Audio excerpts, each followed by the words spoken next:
আমি মনে করি না কি সেইভাবে অত মানসিক রুগী ছিল সেরকম। ওকে বাহাল তবিয়তে ধরে নিয়ে আসে। কেন ধরে নিয়ে আসে? এরা একটা সিন্ডিকেট চালায়, লোহা যত মিলে ফ্যাক্টরিতে লোহা চুরি হয়।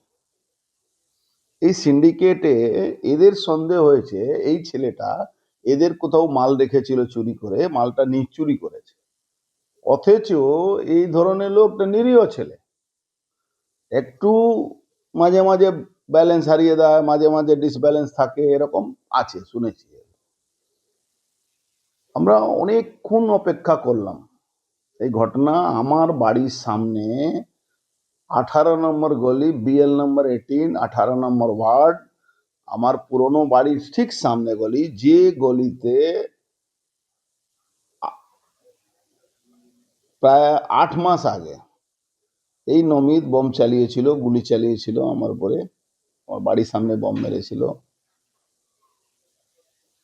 ওকে ধরে নিয়ে যায়, ওকে ধরে নিয়ে নিয়ে আগে অকল্যান্ডে মারে, ইস্তাহাককে অকল্যান্ডে মারে, মারতে মারতে তারপরে ওকে ধরে নিয়ে যায়, নিয়ে এদের একটা টর্চার চেম্বার আছে। দুধনাথ সিং এর এর গ্র্যান্ডফাদার ছিল, ও একটা বাড়ি আছে ওই 18 নম্বর গলিতে, আমার একটা বাড়ির পাশে। ওটা হলো টর্চার চেম্বার, ওখানে বম রাখা হয়, ওখানে ড্রাগস বিক্রি হয়। এই 10 দিনের মধ্যে এই ব্যারেকপুর কমিশনের 3টে মার্ডার হলো।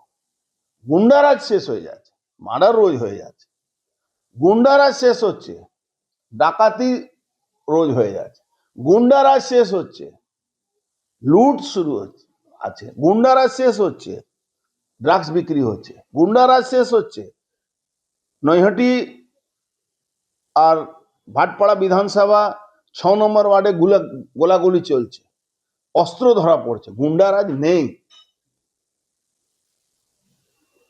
কলেজের কাজ করে সে খুন করছে, পিটিয়ে মারা হচ্ছে। একটা নতুন প্রবণতা এখানে উঠেছে, পিটিয়ে মারা, লিঞ্চিং করা।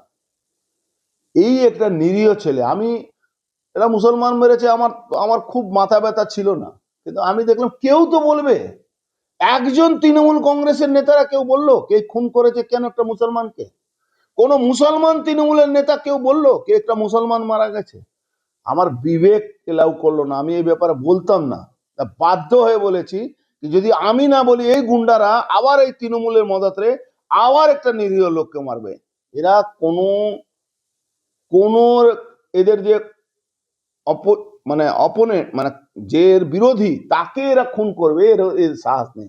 এই নিরীহ লোকগুলোকে মিলে চাকরি করে শ্রমিক, মিলে সাহেব, যারা ম্যানেজার, যারা সাধারণ গরিব মানুষ, মানে এরা এরা পার্টি না, এরা গুন্ডা।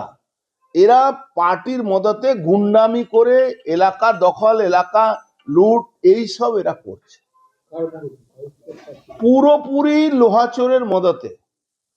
আর লোহাচোর আপনি সবাই জানেন, এখানে লোহার চোর একটা এমএলএ আছে তার মদতে, তার সঙ্গে সঙ্গে এর একটা পেশমশা আছে, ও গ্যারুলিয়া কাউন্সিলর, আর গ্যারুলিয়া মুসলমান, তারা সব একটাও ভোট অন্য পার্টিকে দেবে না, একটাও ভোট কোনো বিজেপিকে দেবে না, কংগ্রেসকে দেবে না। কিন্তু ওই গেরুলিয়াস ওরও কিছু চুরি, মানে চুরি অপবাদে কে চুরি করেছিল এই ছেলেটাকে ইনস্ট্রাকশন দিয়ে এইসব করানো হয়েছে। নাহলে হঠাৎ 8টার সময় এই ছেলেটা গেরুলিয়া থেকে এলো কেন?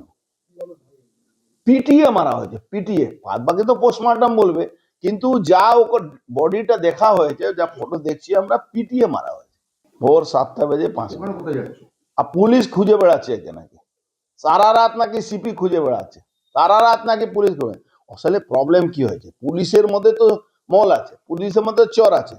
এই জগদ্দল থানার ওসি গাড়িতে এদের এর নমিতের ইনফরমার ঘুরে বেড়াচ্ছে, এদের মাস্কারা, ওদের ড্রাগস বিক্রি করে যে পয়সা দেয়, লোহা চুরি করে যে পয়সা দেয়, ওর গাড়িতে ঘুরে বেড়াচ্ছে। ও, আমি জানি না ওর ইচ্ছা আছে কিনা, কিন্তু ওর গাড়ি থেকে একটা ইনফরমেশন পাস হচ্ছে, ওই গাড়ি থেকে ইনফরমেশন পাস হচ্ছে কি তুমি পালিয়ে যাও, এখানে পুলিশ ঢুকছে, ওখানে পুলিশ ঢুকছে।